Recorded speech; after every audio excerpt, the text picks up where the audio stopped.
On Tuesday, voters statewide approved more than 60% of the school referendums on the ballot. In the Coulee region alone, 3 multi-million-dollar referendums are going to move forward. News 8 Now's Dua Israr spoke to two Coulee region schools that are thanking their voters for investing in education. Good evening, Dua.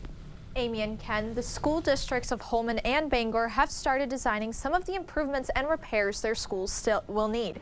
This is just the start of using the roughly $100 million voters approved. In the state of Wisconsin, education funding can be a guessing game. The funding system for the state of Wisconsin is definitely broken. The cost of education often ends up in the hands of voters. The only way to get that additional revenue is through referendum. Thank you, everybody.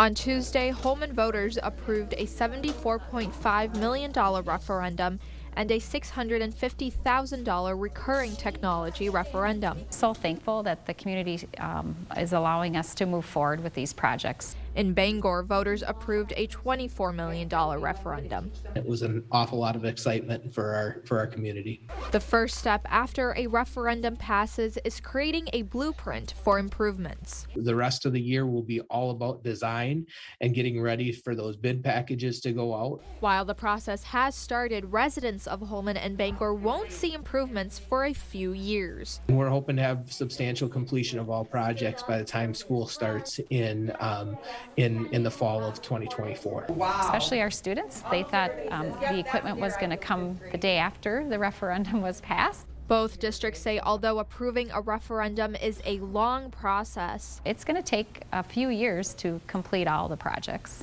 None of it would be possible without voter approval. I can't say loudly enough to our community, thank you for the support.